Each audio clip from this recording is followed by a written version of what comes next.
Olá pessoal do Cifra Club, eu sou o Marquinhos Sax e esta é a nossa segunda aula do curso de saxofone em parceria com a Eagle. Hoje darei algumas dicas sobre qual sax comprar.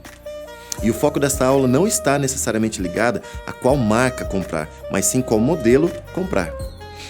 Darei alguns toques que eu julgo necessário para você não comprar uma bomba que pode literalmente explodir na sua mão e também para você não comprar gato por lebre. São algumas dicas básicas que vão te ajudar a comprar o primeiro saxofone e para você que já toca, que quer trocar de instrumento, também darei alguns toques.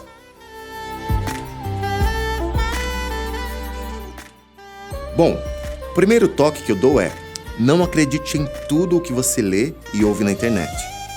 Infelizmente, a rede pode ser usada de maneira errada, pois sempre tem alguém que escutou o que uma outra pessoa disse, falando bem ou mal de um determinado instrumento, e depois sai por aí afirmando algo sem sequer de fato ter experimentado ou testado tal produto.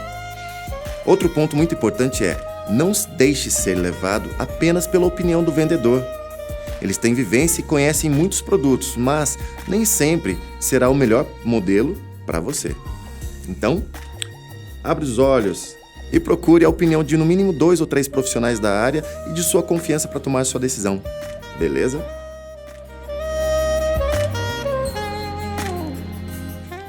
Na hora de escolher, tente identificar o modelo de sax que o som mais lhe agrada. Sabe aquele que você mais gosta de ouvir? Por exemplo, dos saxofones mais comuns, soprano, alto e tenor, o mais popular é o sax alto. E quando a pessoa ainda não tem certeza de qual deles gosta mais, eu sugiro o sax alto, porque ele não é nem o mais fácil e nem o mais difícil de se tocar afinado, e por ser um modelo que geralmente se encaixa muito bem em qualquer gênero ou estilo musical. Claro, tudo isso irá depender da escolha da boquilha e palheta, mas em geral, o mais chato deles para se tocar bem e se tocar afinado é o soprano, seguido pelo sax alto e depois o tenor.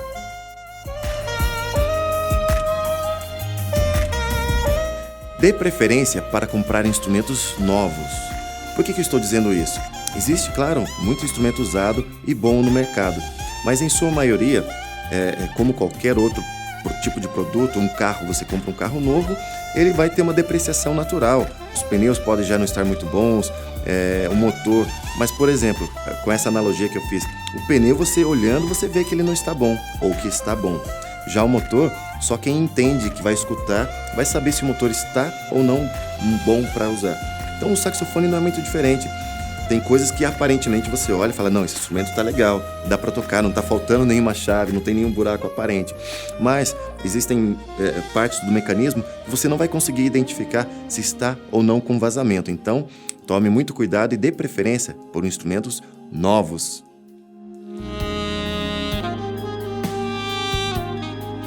Então, muito cuidado se você decidir comprar um instrumento usado. Se essa for a sua opção, leve para um especialista, leve seu professor junto, ou, se for uma compra pela internet, peça para a pessoa executar, gravar um vídeo tocando o instrumento que ele vai ser enviado para você não ter nenhum problema quando ele chegar nas suas mãos. Como eu sugeri de pedir para a pessoa tocar o instrumento para você saber se o instrumento está bom, a minha dica é pedir para tocar a extensão inteira do instrumento, tá? Porque às vezes a região aguda, média até sai, mas você vai para os graves, onde tem uma incidência maior de vazamentos, e ele não vai estar tocando. Então você vai comprar e quando chegar na sua mão você vai ter que ter o trabalho de levar para um luthier fazer uma nova revisão, e aí já vai menos dinheiro no seu bolso. Para comprar um instrumento, a minha dica é procurar uma loja especializada em instrumentos musicais. Se possível, especializada em instrumento de sopro.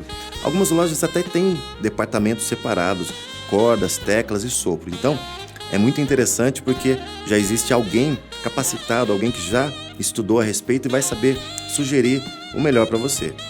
E é interessante comprar pela internet? Sim, estamos aí no século XXI, é muito comum de se comprar instrumento pela internet, mas é muito comum também de haver lojas não tão confiáveis que prometem uma coisa, põe uma foto e vende outra. Então é interessante comprar em uma loja de sua confiança e que já tem alguma referência.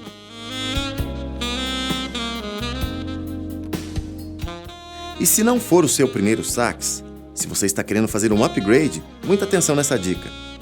Identifique a categoria do seu instrumento.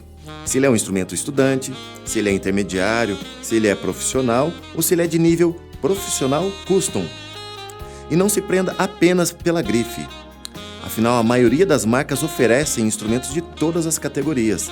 Então, faça comparações justas, né? Eu até diria inteligentes.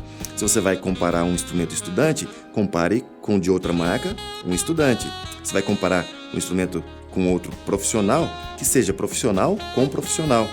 Por que eu digo isso?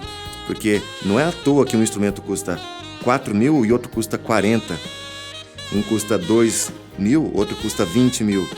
Existe o preço da matéria-prima, custo da mão de obra. A mão de obra em alguns países é mais cara do que em outros. Então, é claro que uma marca mais famosa, que é vendida no mundo inteiro, vai ser mais caro do que um outro não tão famoso, né? Uma outra marca não tão famosa. Então, você veja pelo seu bolso, pelo seu objetivo. Você pretende trocar logo de instrumento?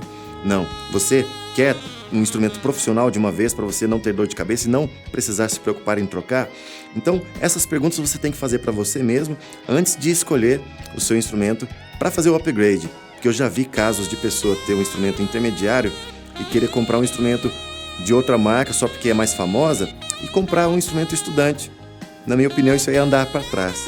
Então, fica aí essa dica para você que vai fazer o upgrade e boa sorte.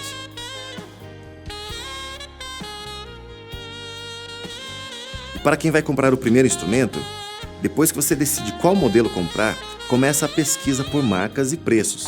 E aí mora outro grande perigo. Geralmente o pensamento é, principalmente quando os pais que vão comprar para os filhos estudarem, vou comprar um mais baratinho agora e se ele se desenvolver bem eu compro um melhor. Eu não discordo desse pensamento em partes. Eu explico por quê. O saxofone, diferentemente de um violão, por exemplo, se ele tiver alguma parte com defeito ou com algum problema, alguma chave empenada que gere qualquer vazamento, este problema nem sempre será visível. E ainda comparando com o violão, por exemplo, se uma corda arrebentar, na hora ali você vê que existe um problema, está vendo o que aconteceu e sabe como solucionar. Já com o saxofone, se uma mola estiver fora do lugar ou se alguma chave estiver torta, provavelmente não será possível ver isto com a mesma facilidade. Bom, então é isso. Eu espero que essas dicas tenham sido úteis para você. E qualquer dúvida, deixe um comentário aí pra gente. Nos vemos no próximo vídeo. Até lá!